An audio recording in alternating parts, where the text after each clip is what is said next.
বড় একটা পবিত্র দিন আজকে মোক্ষদা একাদশী। শুধু তাই নয়, আরেকটি শুভ দিন, বলে সেটা কি? হরি বল হরি বল। আজকে বড় শুভ দিন, কারণ আজকে হচ্ছে গীতা জয়ন্তী।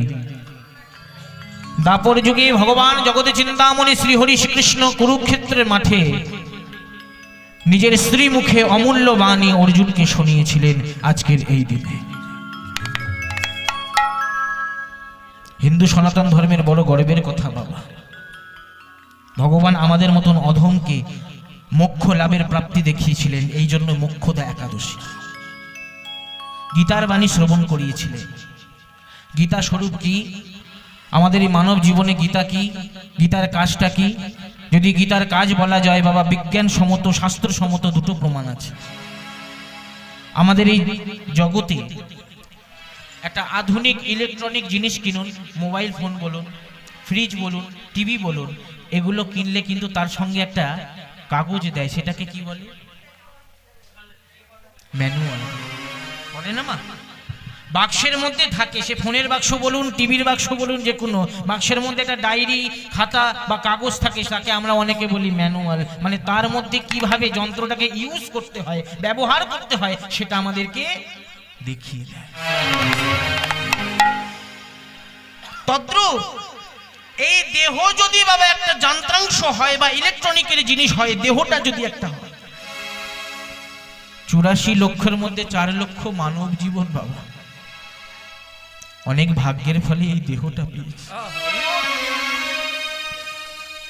আমরা। অনেকে দেহটা পেয়ে অনেকে অবহেলা করি, সময় কাটিয়ে যায়, সময় চলিয়া যায় নদীরও স্রোতেরও প্রায়, সময়ের ঘড়িতে বলে টিক টিক টিক, যে না চলে তার তালে তার শত শত ঠিক। সময় চলে যাচ্ছে, বসে আছেন, সময় কিন্তু চলে যাচ্ছে। এই অবহেলায় জীবনটা কাটিয়ে দিই। আমাদের এই দেহ যদি যন্ত্র হয় বাবা, গীতা স্বরূপ হচ্ছে আমাদের ম্যানুয়াল। মানব জীবনে কি করা উচিত, কি না করা উচিত, কিভাবে পথে চলা উচিত না চলা উচিত, সমস্ত কিছু গীতার মধ্যে দেওয়া আছে। গীতার এত বড় মাহাত্ম্য শুধু হিন্দু সনাতন ধর্মের, শুধু ভারতবাসীর মত নয়, দেশ বিদেশেরও যারা হচ্ছে বাবা বিদেশি, যারা বিদেশি কালচার নিয়ে থাকে, তারাও পর্যন্ত শিক্ষা রেখে মস্তক মুন্ডন করে নিজেদের ধর্মকে ভুলে গিয়ে আমাদের ধর্মে এসে তারাও পথে পথে গীতা দান করে বেড়াচ্ছে।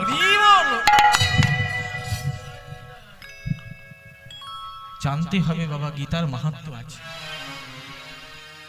শুধু তাই নয়, গীতার মাহাত্ম্য দেখিয়েছিলেন আরেকজন, স্বামী বিবেকানন্দ। শিকাগো শহরে যখন তিনি বাবা নিজের বক্তব্য বলতে যাচ্ছেন, যেহেতু ভারতবাসী ছোট করবার জন্য একটু পরীক্ষা করেছিলেন, সবার নিচে গীতাকে রেখে দিয়ে অন্যান্য ধর্মগ্রন্থকে উপরে রেখে দিয়েছে। আপনি তো হিন্দু সনাতন ধর্মের কত বক্তব্য বলছেন, দেখুন সবার নিচে গীতা। কটূক্তি, অসম্মান, অপমান করাবার জন্য, কিন্তু তারা জানে না যে অসম্মান করতে গিয়ে যে তারা নিজেরাই প্রমাণ দিয়ে দিয়েছে। ওই যে কথাই একটা বলে না, ভগবান চতুর হলে কি হবে, তার অপেক্ষায় ভক্ত বড় চতুর হয়। যখন বলেছে গীতা তো সর্বনিম্ন, তখন স্বামী বিবেকানন্দ হাসতে হাসতে বলেছিলেন, আপনারা বলছেন মুখে নিম্ন, কিন্তু কাজে তো করিয়ে দিলেন সবার উপরে। বলে সেটা কি করে, কেন বলবো না বলুন তো? আপনি গীতাকে সবার নিচে রেখে অন্যান্য ধর্মগ্রন্থ উপরে রেখেছেন, ভিতই যদি মজবুত না হয় তাহলে এটা কি করে দাঁড়াবে? একটা ঘর করতে গেলে যেমন নিচের ভিত যদি মজবুত হয়, তবে আপনি 2 তলা করুন বা 10 তলা করুন, কখনো পড়বে না। ভিত গীতা যদি মজবুত থাকে, সে যদি সবার নিচে এতজনকে ধরে রাখতে পারে, তাহলে জগৎ সংসারকে কেন ধরে রাখতে পারবে না? তাই গৌর হরি হরি।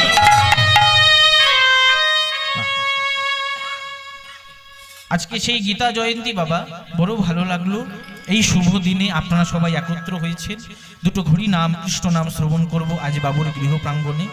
আসুন আজকে যে একটু শ্রবণ করব বাবা, একটু শাস্ত্র মতে, কোনো বাইরের কথা হবে না, একেবারে শাস্ত্র লীলা আমরা আস্বাদন করব। শ্রীমদ্ ভাগবত মহাপুরাণ খুললে বোঝা যাবে। আজকের বিষয়বস্তু যে লীলা নিয়ে আমরা আলোচনা করব, ভগবান যুগে যুগে যতবার লীলা করেছে ততবার বাবা জীবকে শিক্ষা দিয়েছে, আর যুগে যুগে শিক্ষা দিয়েছে নারী ভজন কতটা জরুরি। নারী শক্তি, মাতৃশক্তি না থাকলে কখনো ভজন সাধন করা যায় না। যদি এখনকার দিনে 2025 বাবা, এবার 26 হবে, 2025-এ এখনকার আধুনিক যুগে কত মেয়েরা, কত দিদিরা, কত মায়েরা বলবে বুক ফুলিয়ে, আমরাও পুরুষের সমান হতে পারি, আমরাও পুরুষের কাঁধে কাঁধ মিলিয়ে আমরাও কর্ম করতে পারি, কাজ করতে পারি, আমরাও সমান অধিকার পেতে পারি, এটা বলে না? আমি একটা কথা বলবো মা, আজকে এই আসরে আমি দাঁড়িয়ে বলছি, আপনারা কখনো পুরুষের সমান হতে পারবেন না। মাতৃশক্তি, নারী শক্তি কখনো পুরুষের সমান হতে পারবে না। মায়েরা যদি মনে ব্যথা পায়, বাবা তুমি কীর্তনিয়া হয়ে মাইকে এই কথা বলছো কেন? বলছি মা, এবার জেনে কেন হতে পারবেন না। কারণ আপনাদেরকে এই নারী শক্তি, মাতৃশক্তিকে সব সময় ভগবান পুরুষের আগে রেখেছে। আপনাদেরকে আগে রেখেছে, তাহলে কেন কষ্ট করে আপনারা সমান হতে যাবেন? বলে তার প্রমাণ সত্য যুগে লক্ষ্মী নারায়ণ। আচ্ছা মা বলুন তো একটু হাতটা তুলে, কেউ কি নারায়ণ লক্ষ্মী বলি? আগে কে? হরি বল। তাহলে আগে নারী শক্তি। ত্রেতা যুগে সীতারাম, কেউ কি রাম সীতা বলি বাবা? তাহলে আগে কে? হরি বল। দাপর যুগে রাধা কৃষ্ণ, কেউ কি কৃষ্ণ রাধা বলি? তাহলে আগে কে? হরি বল। যদি আমার বাবারা প্রশ্ন করে, 3 যুগে নয় নারী শক্তির নামটাকে আগে রেখেছে, কিন্তু কলিযুগে তুমি কি প্রমাণ দেবে?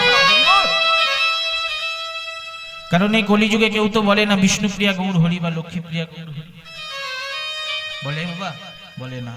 পথে ঘাটে দেখা হলে বলে জয় নিতাই, জয় রাধে, হরে কৃষ্ণ, জয় গৌর, কিন্তু বিষ্ণুপ্রিয়া গৌর হরি বা লক্ষ্মীপ্রিয়া গৌর হরি বলে না। তাহলে এই কলিযুগে তুমি কি প্রমাণ দেবে? ভগবান এটাই চিন্তা করেছে, এই 3 যুগে শুধু নামটাকে আগে রেখেছি, কিন্তু এই ঘোর কলির যুগ, এবার মুখে নয় নিজেকে করে দেখাতে হবে। শাস্ত্রে বললেন, আপনি আচরি ধর্ম জীবের শেখায়, আপনি না কইলে ধর্ম শেখানো না যায়। এই তো সিদ্ধান্ত গীতা ভাগ মতে গা, এই তো সিদ্ধান্ত গীতা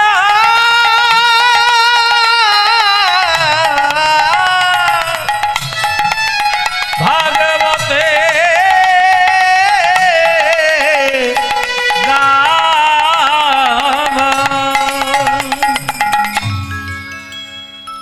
আপনি আচরি ধর্ম জীবের শেখায়, আপনি না কইলে ধর্ম শেখানো না যায়।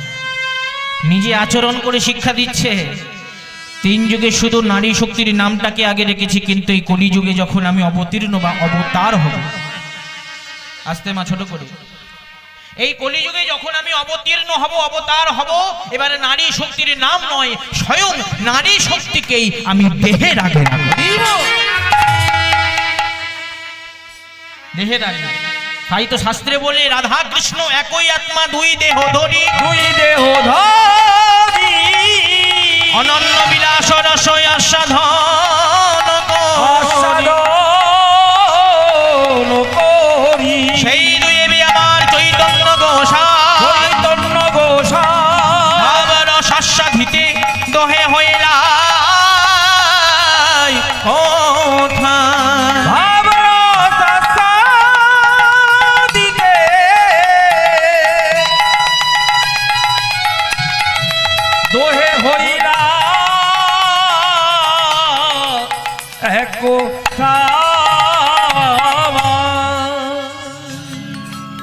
অন্তে কৃষ্ণ বাহিরে গোরা দর্শিতাং আদি বৈভব।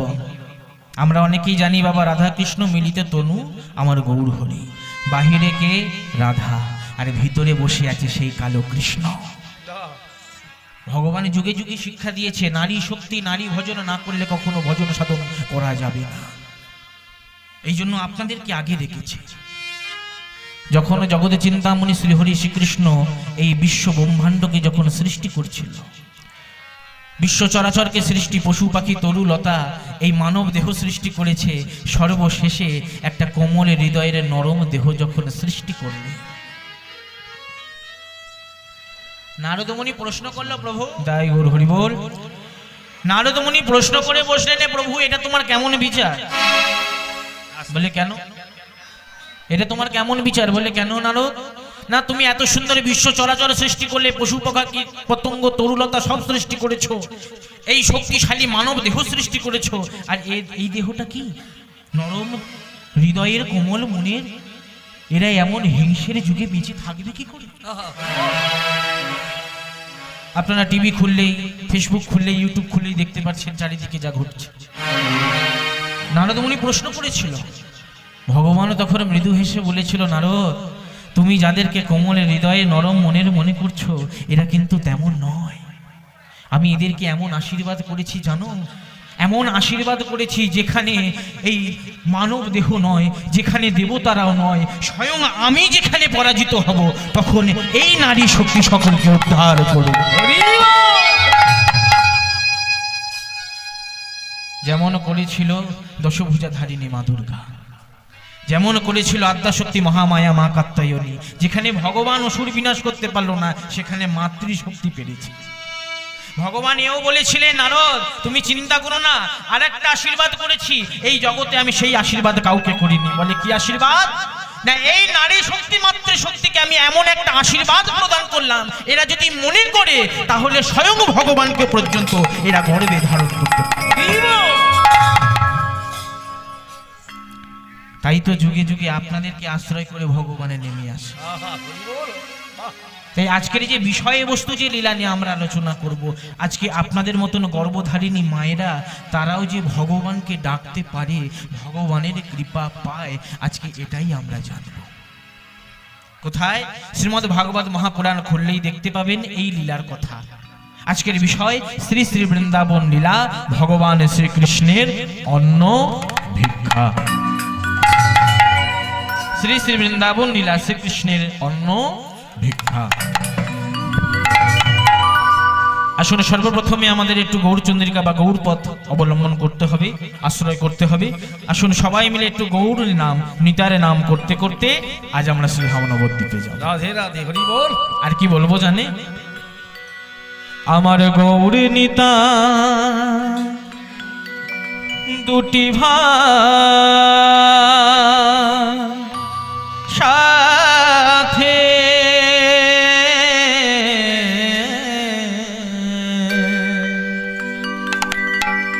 হরি বলে বাহু তুলে নাচে। আসুন সবাই মিলে বলি,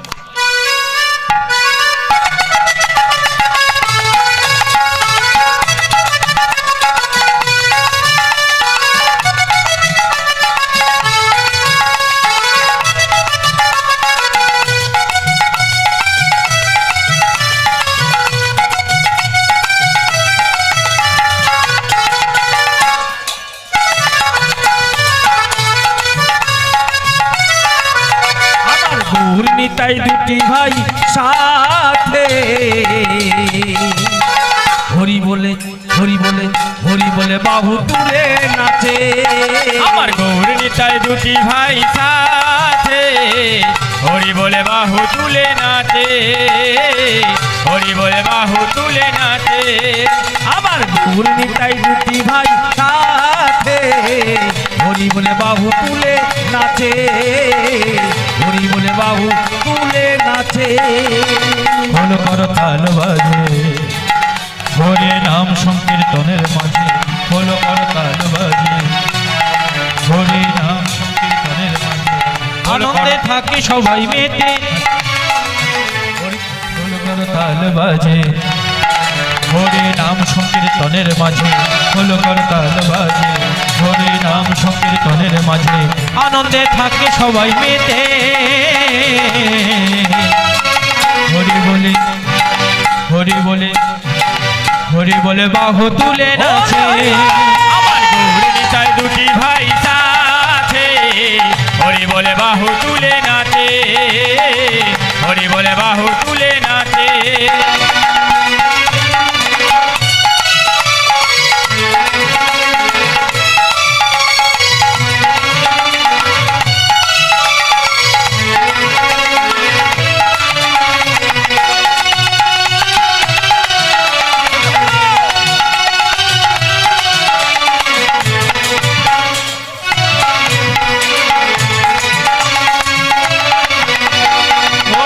গোপনে ছিল 16 নাম 32 অক্ষরে হরে কৃষ্ণ রাম রাম হরে হরে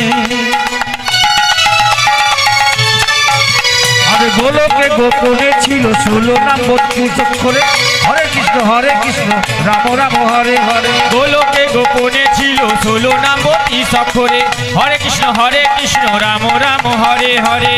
হে নামেতে জগৎ মাতা হে নামেতে জগৎ মাতা ভজ সবে দিনে রাতে হরি বলে হরি বলে। একটা কথা বলি মা, যেহেতু আপনাদেরকে নিয়ে কীর্তন, একটু আদান প্রদান না হলে ভালো লাগে না। হরি বল। আচ্ছা আমরা সবাই তো যাবো বটে, তবে আপনাদের এখানে আমরা এসেছি একটা যানবাহন মানে একটা গাড়ি করে ওখানে রাখা আছে। আচ্ছা ওই মারুতি গাড়ির বাবা কটা চাকা?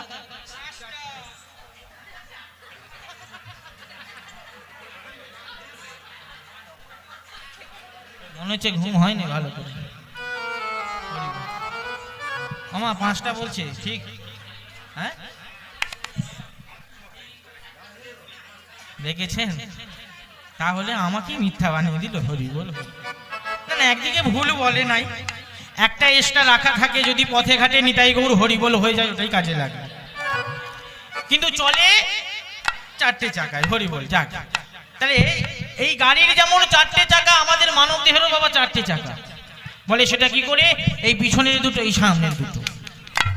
ভগবান এই পিছনের দুটো দিয়েছে কেন? যাতে আমরা তীর্থ যেতে পারি, তার নিকটে যেন আমরা যেতে পারি। আর সামনের দুটো চাকা দিয়েছে কেন? যেন তার প্রতি নিজেকে সমর্পণ করতে পারি। আপনার বাড়িতে যদি এখন চুরি হয়, ডাকাতি হয়, না ভগবান না করুক, যদি হয়, তাহলে ডায়েরিটা কার কাছে জানাবে? এই কমপ্লেনটা কার কাছে জানাবে? বাহ। আচ্ছা পুলিশ কি আপনাদের কাছে আসে না আমাদের পুলিশের কাছে যেতে হয়? হরি বল হরি বল। না, পুলিশ আসে না, আগে কমপ্লেন জানাতে হবে। আপনি যদি না জানান, সে যদি রাতের বেলা চুরি করে দিয়ে চলে যায়, আপনি যখন আপনি জানাবেন পুলিশ, তবে পুলিশ এসে তদন্ত করবে। ঠিক তেমনি পুলিশের কাছে না গেলে যেমন কমপ্লেন নেয় না, নিজেকে তার প্রতি সমর্পণ না করলে সে কখনো কৃপা। হরি বল। তাহলে নিজেকে আগে সমর্পণ করতে হবে। আগে সর্বপ্রথমে দুটো বাহু, তার প্রতি নিজেকে সমর্পণ। প্রত্যেক দিন সকালে বেলায় ভগবানের কাছে গিয়ে দুটি বাহু প্রসারিত করে শুধু মনে মনে তাকে জানাবেন, প্রভু আজকের সকালে আমি তোমার চরণে নিজেকে সঁপে দিলাম, তুমি রাখলে রাখো, তুমি মারলে মারো, আমি তোমার উপর ভরসা। নিজেকে তার চরণে সঁপে দিন, দেখুন আর কোনো ভয় থাকবে না। একবার সবাই মিলে দুটি বাহু প্রসারিত করে হরি বলে হরি বলে হরি বলে হরি বলে হরি বলে বাহু তুলে নাচে আমার গৌর নেতায় দুটি ভাই সাথে। হরি বলে বাহু তুলে নাচে, হরি বলে বাহু তুলে নাচে।